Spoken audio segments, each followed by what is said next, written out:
Deshumanización como antesala a los genocidios en el siglo XX, el caso armenio. María García. El término genocidio fue creado por el abogado judeo-polaco Raphael Lemkin, para designar aquellos crímenes perpetuados con el fin de destruir a un grupo definido, ya sea por motivos religiosos, nacionales, raciales o étnicos. No buscaba describir un fenómeno nuevo, sino denominar uno de los delitos de lesa humanidad más reiterados y voraces.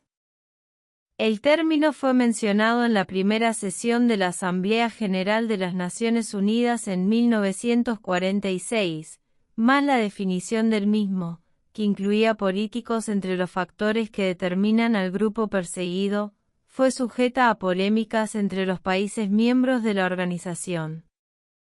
En 1948 se definieron como actos genocidas, el asesinato, los ataques físicos o psicológicos serios contra los miembros de un grupo, los daños deliberados a las condiciones de vida colectiva, las medidas de despoblamiento y el secuestro de niños en beneficio de otro grupo, superíndice 1. No fue hasta finales del siglo XX que las Naciones Unidas persiguieron a un Estado acusado de genocidio por primera vez, superíndice 2. Pero para ese entonces al menos 14.300.000 superíndice 3 de personas ya habían sido asesinadas en crímenes genocidas en el que fue el siglo más mortífero de la humanidad. Las características comunes que unen a todas las víctimas es que su verdugo fue el gobierno del estado en el que residían, o de otros grupos exacerbados por el mismo, conllevando una previa deshumanización, junto con la demonización empleada para justificar el genocidio. Lo esencial es que este grupo esté definido como enemigo absoluto, por tanto, previamente naturalizado, es decir, animalizado y separado de la humanidad.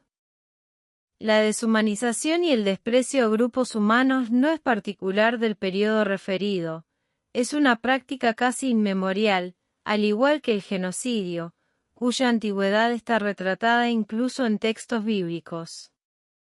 Las personas negras fueron consideradas como un eslabón intermedio entre el hombre y el simio, mitad humano.